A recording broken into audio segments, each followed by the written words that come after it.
What if you could see the grief you feel as the evidence of your incredible capacity to love? What if the deep feelings of loss remind you of how precious your life and everyone in it really is? What if the pain you feel could be alchemized into an even greater ability to be present, to transform, and to live fully? So I think it's those three things. And I think in a nutshell, that is the purpose of our existence.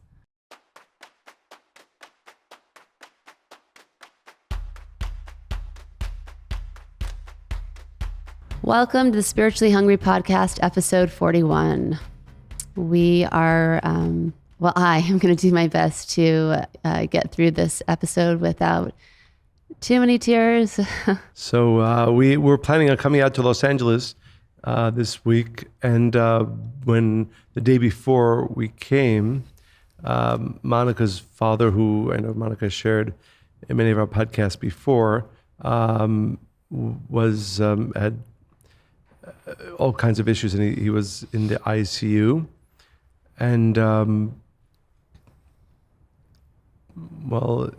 it's a very difficult situation right now. So deep in the middle of a process. Right. And I have to say, I told Monica, we should cancel the podcast this week. And Monica was like, no, we have to do it. So I applaud Monica for caring about our listeners, even during this very challenging and difficult time. And I hope that this will be, I'm assuming, a shorter episode than usual, but I do hope that in what we share today, our listeners find some light, wisdom. And, Kabbalistically, we always teach that one of the ways to draw light and support is to share even in the most challenging times. So once again, I both support and applaud Monica for attempting to record a podcast while she's going through a very difficult time with her father. I mean, that's the thing. Out of all I haven't done very much this week in terms of, I'm not feeling motivated to, I just slot a lot. But I just felt like doing this, exactly that, just to get out of my, to bring light into a dark situation. And also, so basically we were talking about grief. And I think with this year, with COVID, I know so many have experienced such great loss. I think more at one time than perhaps we've ever seen. And there's this quote, it says, "For what is grief if not love persevering?" It's WandaVision. And I think that has become a cultural touchstone because, again, so many have been grappling with loss. So I kind of wrote some things because I know I'm going to be emotional. But as somebody who writes and teaches about relationships, I get to witness the power and beauty of love in all its forms. And I've experienced profound love in my life. I counsel it. I help people find, nurture, and repair it. And it's the energy that makes us who we are and who we want to be. But the only hazard of that comes as a result of loving as deeply and as fully as we're able to.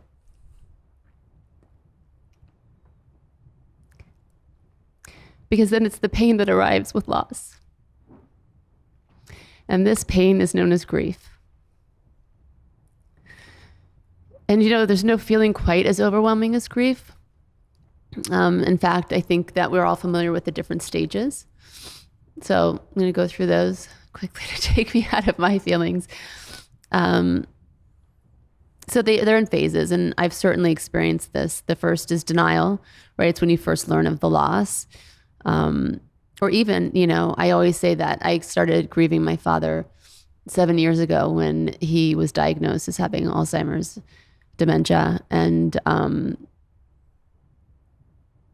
so for me, it's interesting. This grief has, gone on for a very long time in small doses. And even though I learned to live in a way with him where I could just enjoy our time together and appreciate him, I realized this week that because I haven't created any new memories with him in 7 years, that you almost start forgetting some of the other ones because you haven't experienced this person for so long. And it's interesting, our kids, especially our older kids, really didn't know your father before don't have any strong memories with him. And I think Mira, my older daughter, was saying that, she doesn't really remember Abe, your dad, before.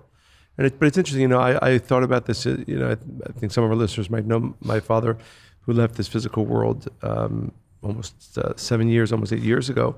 He had a stroke nearly 10 years before that. And I remember, again, and it's, these are processes, but I remember thinking that on some level, having had time, I know for myself, having had time, not that it makes it easy, because it's never going to be easy, but somehow it prepares you a little bit more than somebody who leaves this world in a sudden way. I think that's I wonder true. if that's, yeah. And I think that that's where I was before we got here. And because he, on top of already having had those ailments, he got even sicker in this past weekend in very sad ways. I feel like I'm losing him all over again on another level, because he looks to me like he's in pain. So it's bringing up, I think, things that I dealt with already 7 years ago. And that's the thing. That's why I want to talk about grief, because it comes out of nowhere almost, right? So denial's first, right? You might think, is this really happening? You feel shocked, you feel numb. And really it's a defense mechanism. Then there's anger. As reality sets in, you're faced with the pain of your loss. You may feel frustrated and helpless. So this eventually does turn into anger. And we get angry at all kinds of things, right? Like, why did this happen? It's not fair. We go into the question of, why do good people suffer? Why did God do this, right? And then we can talk about that if you want to go down that rabbit hole, but that's a place often people go to. And then there's bargaining. I remember I did this when we got Josh's diagnosis at first, I'll do anything if, right? If it could just be a different thing. This is not a real result that the doctor has given us of the blood test. So, strike a deal with a higher power. And then there's depression. That's the sadness that sets in as you finally understand loss and its effect in your life. And then there's finally acceptance, which is the final stage of grief, knowing that it cannot be changed. But I do, and I will inspire you listeners, I promise. By the way, I just want to point, I'm sure our listeners feel this as well. I think often, and again, I know that there will be also inspiration in this, not just the sharing of the pain that you're going through, but the reality is that often, because so many people all over the world are going through pain, have gone through pain, and unfortunately will go through pain, that I think hearing other people's pain in some way, I don't want to say alleviates, but brings some support to the rest of the people who are going through pain or grief. Well, it's also interesting to me that, I lost my teacher, your father. Again, he had a stroke, and then when he passed, how many years has it been now? It's been about 8 years, seven, getting right, close to 8 years. And then your mother, also my teacher, 8 months now. 8 months ago. And especially Karen's passing, I think made me understand death in a different way, in honestly quite powerful way. And I really saw it as part of the cycle of life. I mean, of course, we always know that. And I think that's the thing here. When a person dies kind of on their terms in a way, and some people have beautiful deaths, actually. I was speaking to a healer yesterday, and her mother passed that way, surrounded by her children. Really, there is a way to leave the world almost in the way that you came into it, right? And I think it's interesting. I think one of the inspirations for me to live a life that is filled with wisdom and spirituality and living in that way is because we know where the story ends. And really, like you said, I think that both for the person going through the process and for those around them, I've seen it all, right? I've seen many, unfortunately we have the opportunity, because, we have many students, that we've gone through many moments of grief with them, and you've also gone through our personal moments. And I do believe, and I've seen, again, it's not, but I believe that having invested a life in wisdom, in Sharing, living a spiritual life, growth. it makes both of those more elevated. Like you said with my mother, I have to say again, I have never experienced moments that are final in that way, in a physical level, as beautiful as powerful. And I know I shared this in a previous podcast, that for me, that moment when my mother's soul left her body was one of the I use the word, it's the only word that sort of comes close to what I was experiencing, one of the holiest moments that I've ever experienced in my life. Mm-hmm.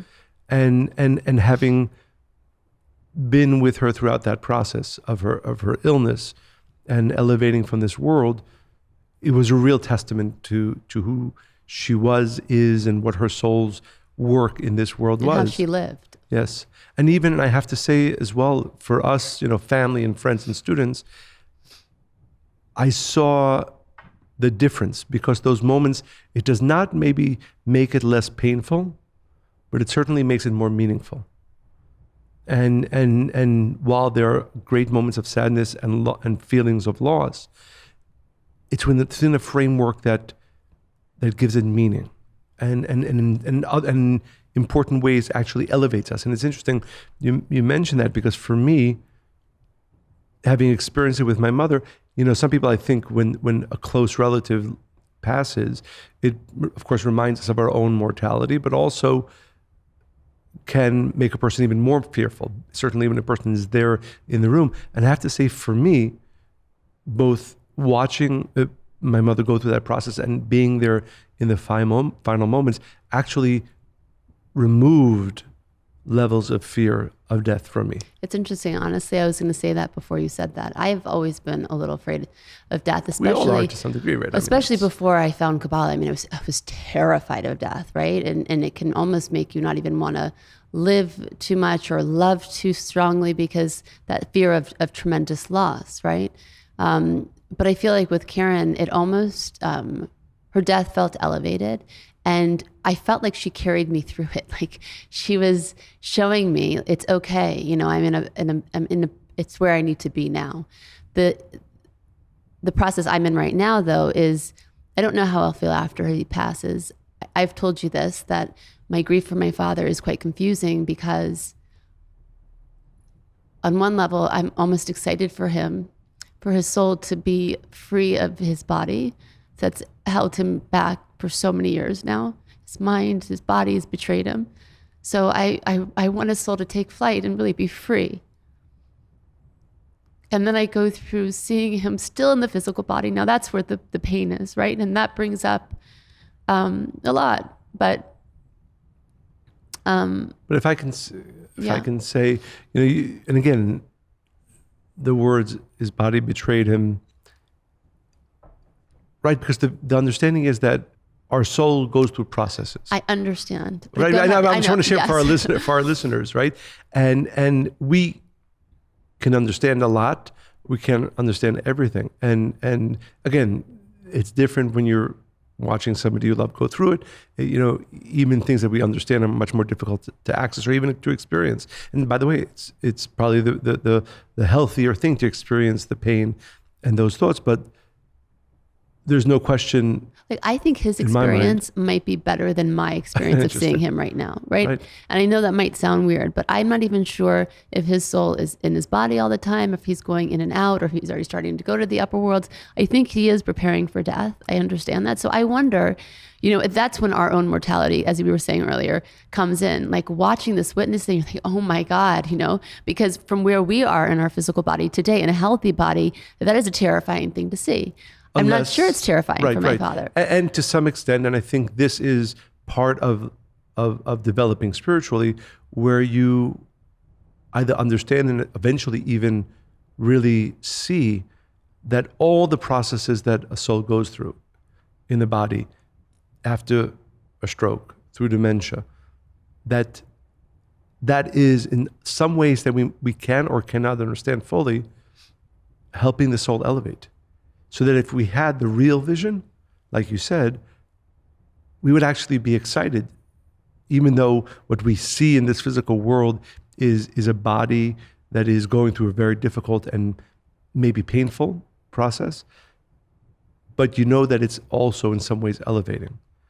I mean, you know, I always, and this So you're is, saying the pain a person goes through before death, even if it's a long lasting one or a short one, is there to help the person elevate quicker, because that pain absolutely. purpose is kind of like a cleansing. It's interesting because, again, I think me and you might have even had this conversation where, you know, my mother lived a life that was almost 100% of giving to other people, but you know, nobody's perfect, right? So to my mind, and I, even though she didn't really experience that much pain, which is kind of crazy, the process she was going through, she was almost happy all the time throughout it. But my view on it was that any pain that was experienced, and that process, which must have been a difficult process, even though she was smiling through most of it, helped her soul cleanse of anything that needed to be cleansed. And in that way, it was a very necessary and positive process for her soul to go through. Because if not, then the cleansing perhaps happens after the Right. passing for a Right. soul. Right. You know, it's interesting. I've been reading The Soul's Journey. It's not a coincidence that the last two episodes were about reincarnation. So I started to really immerse myself in this. And then even though after the podcast had passed, I was like, okay, I really need this content now, you know? And the doctor, you know, he had a lot of different clients. He did past life regression. He did hypnotherapy with them. And he said that the ones who had a violent death, like as soon as the body experienced extreme pain, the soul left the body right away. So that it didn't actually connect to that in that way, right? It was more just the body. I thought that was really interesting. Yeah. And, you know, there's a story which is, again, an extreme story, but I find a lot of inspiration from it. I hope it doesn't sound strange, but one of the greatest souls that ever came down into this world, Rabbi Akiva? his name was Rabbi Akiva. And he was a tremendously elevated soul. He had thousands and thousands of students. He lived his life in the extreme, in the most positive way. But he lived 2,000 years ago, over 2,000 years ago, in what is now Israel, and the Romans had decreed that you were not allowed to gather. They were afraid of rebellion and so on, so they were not allowed to gather and teach students. He, of course, would not stop, and he continued teaching. And the Romans were out to get him and kill him. They caught him. And his death was a terrible death. The Romans took metal combs and literally combed off his skin until eventually, from so much blood loss, he died. And while this was happening, one of his... left that body almost. Well, as this was happening, the story goes, one of the students came up to him and said, how could this be happening to you? Right? Your entire life was all about giving and sharing and teaching. It was nothing about yourself. You were the most elevated. And we know, as a matter of fact, that his soul, even Moses, when he saw the soul of Rabbi Akiva, he said to the Creator, this is the person who should be in the Bible. This is the person who should be revealing the Torah, the wisdom at Mount Sinai. But Rabbi Akiva's response to his student, when the student said, you know, how can this be happening? His teacher said, my entire life I've been waiting for this moment. And again, it's an extreme example, but the idea is that he got to such an elevated spiritual state where what for other people would have been excruciating physical pain as his soul was departing, he was embracing, at least, if not more, that experience. So for me, and again, going back to what is it for us to learn? For me, every person knows what happens at the end.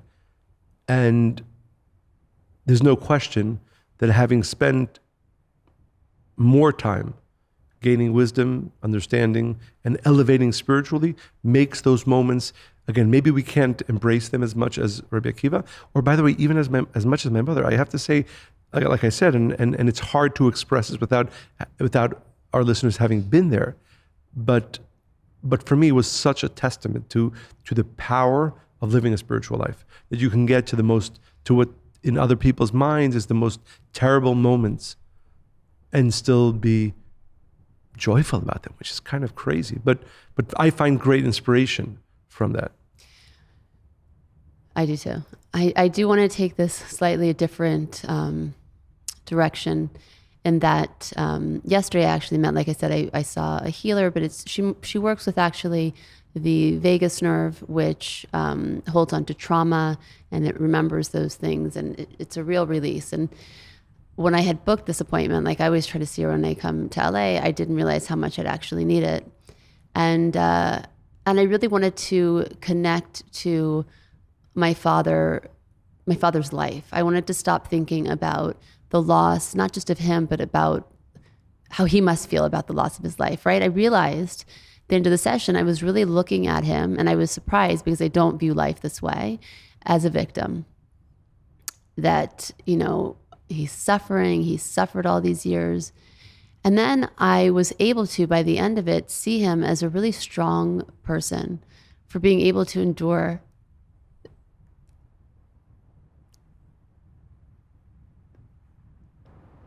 for him to be able to endure this disease as long as he has, and even the other things that he's had this weekend. And so in seeing him in his strength, I was able to remember like the memories I had forgotten. It was like I said, for 7 years, I hadn't been creating new ones. And I remember him, and I felt like I was floating. Like I just saw him smiling the whole time. I remembered only happy things, the times he laughed, and even when he was silly. And mostly I remember how kind he was and how much he respected me always. And I forgot about all of that. He always respected me as a person. Especially after I got married, he'd always say to me, "I'm so proud of you. You've always made me so proud." So I feel like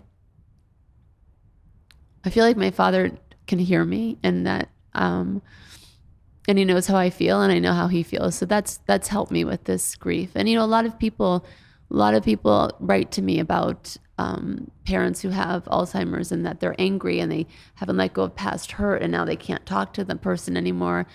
And so I give them this advice that they're still your parent, and celebrate the times that you were together. Like you have to learn to cycle and sift through that whole process. But I do think this is really helpful as well. We can actually redirect our grief.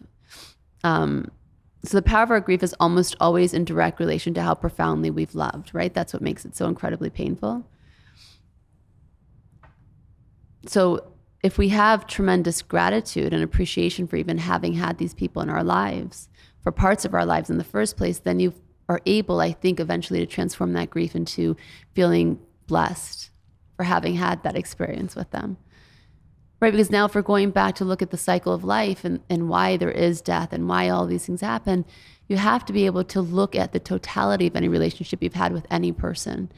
And I really was able to do that yesterday. So I think that for our listeners, these are the questions I ask myself, and this is what I would do, and what I'm suggesting people to do. What if you could see the grief you feel as the evidence of your incredible capacity to love? What if the deep feelings of loss remind you of how precious your life and everyone in it really is, right? Because that's the other thing that happens very quickly as soon as loss comes into the picture. Oh my God, suddenly you can see all the beauty and gifts that are in your life. And by the way, if I can add, you also realize the people who aren't so much there for you, right? And stop giving them the energy. Right? Yeah. And the third is, what if the pain you feel could be alchemized into an even greater ability to be present, to transform, and to live fully? So I think it's those three things. And I think in a nutshell, that is the purpose of our existence. So of course, it's not meant to diminish the weight of grief, but I think it's going to help those who are grieving. It's interesting when you speak about, and because you shared this with me yesterday after seeing that healer, that for me, I realized that, and I'm sure it's different. And I think, again, going back to why living a life, I would say a spiritual life, a purposeful life, is so important, because for the almost 10 years that my father was in this world after having the stroke, I don't want to say you don't forget, right? But that's your experience right then, is a person in a different state than the person that you knew. And then when he left this physical world, suddenly it's as if and we had this conversation today, you totally forget about all those challenging times in those 10 years. For me at least, all you remember is really the beautiful times that you had. And the same thing with my mother. Of course, no father no mother and son's relationship is perfect. And of course, there are challenging times, and she personally had challenging times. But as I look back, the only memories I can really hold on to and have strongly in my mind are the most powerful ones, the beautiful ones, the ones that were filled with love. And I think whether a person's in the process of grieving or even after, I think it's an important question, both an important question to ask and also an important work to do, which is, we've met, and you've mentioned, we meet people who, having lost somebody, can only remember the bad things, right? Or at least remember a lot more of the bad things. I think there's something wrong, again, except in the extreme examples where somebody really was raised by a monster, right? But the reality is most people, and we had this conversation today, everybody is trying to do their best, right? And you have a father or a mother who might not have been perfect. But I do think there's something wrong if you're not able to after having lost them in this physical world, to look back only with love and let go of appreciation. the expectations of what you had and expected them to be, and see them for who they were. I think that when grief arrives, we have two choices to make. We can become defined by our grief and all the emotions that it inspires, like anger and fear, or we can grow from it. Really, those are the two choices to eventually get to, because we can allow loss to change us. And I found this really inspiring. There was an interview with Mo Gaudat. He's a chief business officer at Google and the author of the book Solve for Happy. And there's a 2-minute video where he's introducing this, and he talks about the algorithm for happiness. And he describes happiness as being less about what life gives you and more about how we feel about what life. I'm sorry, let me read that again.